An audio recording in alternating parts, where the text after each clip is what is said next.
Donc, si l'éveil a lieu, comment sait-on qu'il a eu lieu? Imaginez que ce soit une hallucination, qu'il croit être éveillé. Si une telle chose a lieu, ce sera plus clair que le jour. Ce n'est pas quelque chose que vous pouvez manquer. Ce n'est pas le genre d'événement que vous pourriez manquer. Vous n'allez pas le manquer.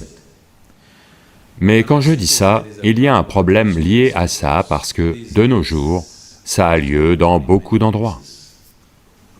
Pour un certain prix, en l'espace d'un week-end, vous pouvez devenir éveillé. Vous serez déclaré éveillé par quelqu'un.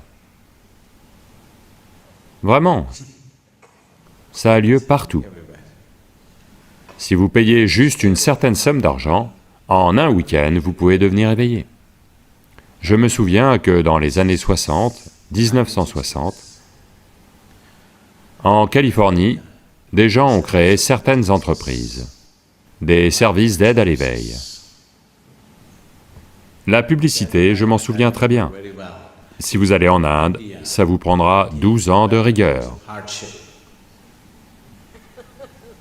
D'accord? 50 $, 30 minutes, vous pouvez être éveillé.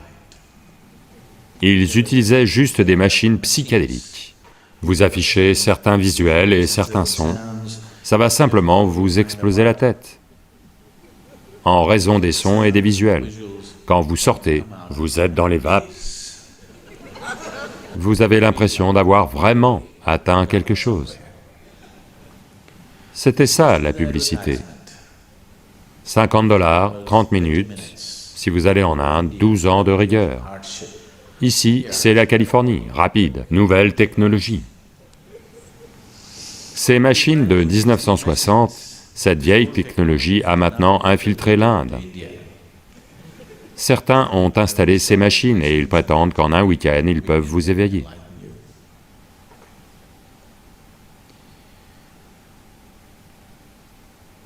Vous ne pouvez pas halluciner à ce sujet. Si vous êtes sincère, vous sauriez que ce n'est pas le cas.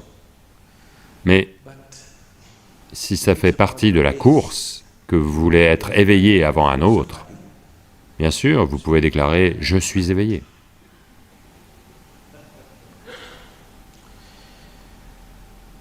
C'est juste que ce genre de duperies ne sont pas nouvelles sur la planète. Elles ont lieu depuis longtemps. Mais maintenant, la technologie moderne est là pour mieux les assister, pour leur donner un sens étendu de bien des choses. Beaucoup d'expérimentations ont été faites dans les années 60 et 70 à ces sujets. D'un côté avec ces machines psychédéliques, d'un autre avec des drogues psychédéliques. Vous prenez du LSD et les gens prétendent être éveillés parce qu'ils ont eu un sentiment d'expansion, juste un certain temps, et puis ils sont redescendus. S'ils le faisaient trop, alors ils perdaient tout, ils disjonctaient de tellement de façons, ou même mouraient.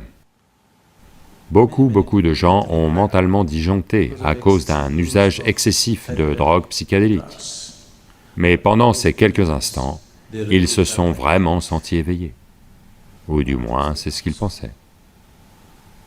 Ce n'est pas quelque chose que vous faites. Ce n'est pas quelque chose que vous pouvez faire.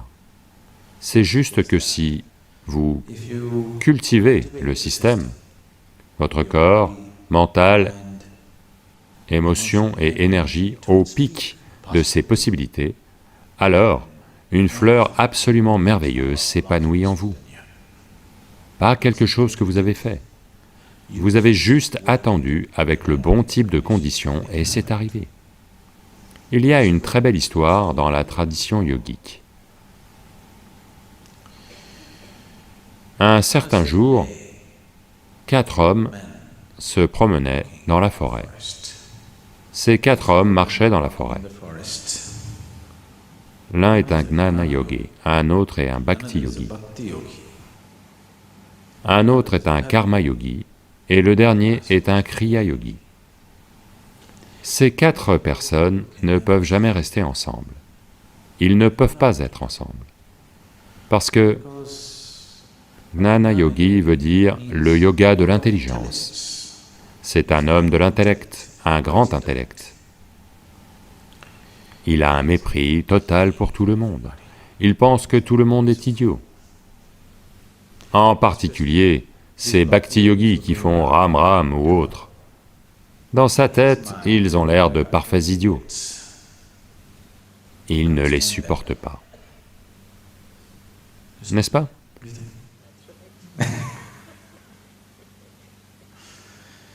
Cet homme pourrait-il supporter les bhakti yogis? Non, il ne les supporterait pas. Il ne peut simplement pas les tolérer. Les bhakti yogis, les gens de la dévotion, ils ont pitié de tout le monde. Parce que quand Dieu lui-même est ici, vous faites tout ce cirque mental et tout ce cirque physique, c'est juste stupide, n'est-ce pas? Tenez juste la main de Dieu et entrez au paradis. Donc les bhakti yogis ont pitié de tout le monde, de toutes les bêtises qu'ils font. Les karma yogis pensent que tous ces gens sont juste des feignants. Parce que si vous voulez que quelque chose ait lieu, vous devez le faire. Comme ils sont feignants et pas prêts à faire ce qu'ils doivent faire, ils ont inventé tous ces autres yogas. Parce que dans le monde, pour que quoi que ce soit ait lieu, il faut le faire, n'est-ce pas? L'action. Ceux-là sont des yogis de l'action, karma. Les kriya yogis ont un mépris total pour tout le monde. Parce que, après tout, toute l'existence est énergie. À moins de transformer l'énergie, comment y aurait-il un quelconque changement? Comment est-ce possible? Donc, ces quatre personnes ne peuvent jamais être ensemble, mais aujourd'hui, ils marchent ensemble. Tout à coup, un orage éclate, une tempête de pluie, la pluie se met à fouetter de partout, ils se mettent à courir à la recherche d'un abri. Le bhakti yogi dit, il y a un ancien temple dans cette direction, allons nous y abriter. Il connaît toujours les emplacements des temples. Il ne raterait pas un seul temple. Donc, ils lui font tous confiance et courent dans cette direction. Puis ils trouvent un temple ancien, où les murs se sont écroulés depuis longtemps. Il y a juste quelques colonnes et un toit, et au centre, il y a une divinité, l'image de Dieu. Il se précipite en ce lieu, non pas parce qu'il cherche Dieu, non pas pour un quelconque amour de Dieu, juste pour échapper à la pluie. Ils se précipitent. Et puis ils se tiennent là un certain temps, puis ils se rendent compte que la pluie commence à fouetter de tous les côtés. Où qu'ils se mettent, la pluie les atteint. Donc le seul endroit où ils peuvent s'asseoir, c'est autour de la divinité. Donc tous les quatre enlacent la divinité et s'assoient.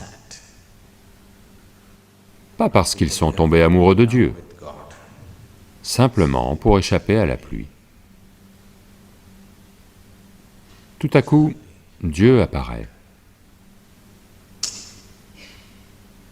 Dans les têtes de tous les quatre, la même question, pourquoi maintenant? On a fait tellement de yoga, on a fait tellement de puja, cérémonies et tant de choses. Vous n'êtes pas venus à ce moment-là. Maintenant qu'on ne fait qu'échapper à la pluie, pourquoi maintenant? Alors Dieu dit, vous, les quatre idiots, vous êtes enfin réunis.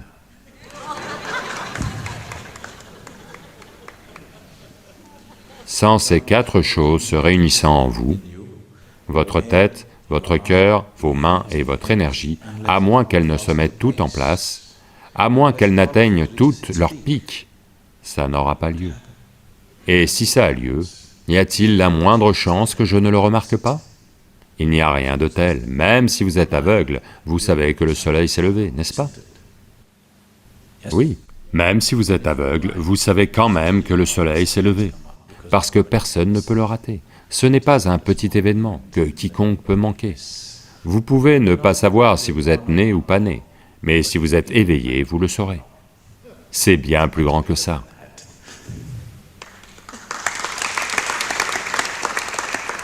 La naissance aura lieu bien des fois.